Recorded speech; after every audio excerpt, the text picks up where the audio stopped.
Panalangin para kay Catriona Gray.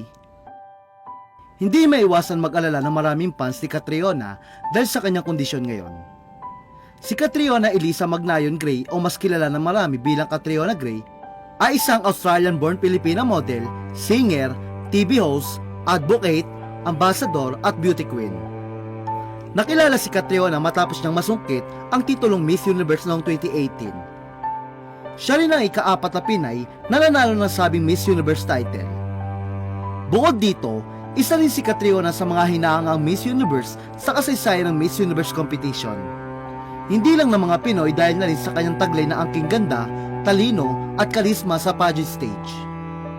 Ngunit lingid sa kaalaman ng marami, may iniinda palang kondisyon sa katawan si Catriona na hindi alam ng marami. Hindi nga akalain ng marami na may ganitong kondisyon si Catriona dahil hindi ito kapansin-pansin. Ngunit kamakailan lang, marami ang nalungkot matapos ikwento ni Catriona na habang tumatanda ay tumitindi umano ang epekto ng kanyang scoliosis lalo sa kanyang pang-araw-araw na buhay. Ani ni Catriona sa panayam sa kanya ng ABS-CBN News. I'm getting older. Magto-30 na ako.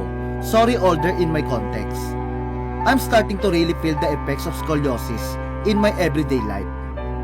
Lingid sa kaalaman ng lahat, ang scoliosis ay isang kondisyon kung saan mayroong abnormal ang kurba ng spine ng isang tao. Ito ay maaaring magdulot ng sakit sa likod, pagkakaroon ng hindi pantay na balikat o baywang at marami pang iba. Sa mga malulubang kaso ng scoliosis, ang ribcage ay maaaring matulak sa puso at baga, na nagdudulot ng mga problema sa paghinga at nagpapahirap sa puso na mag-pump ng dugo sa buong katawan. Ito rin ay maaaring madagdagan ng panganib sa mga impeksyon sa baga tulad ng pneumonia at magdulot ng mga problema tulad ng heart failure. Kaya naman sa ngayon, prioridad ni Catriona ang kanyang kalusugan. Upang maibsan ang epekto ng scoliosis, regular na nagpa-pilates at pumupunta sa chiropractor si Catriona.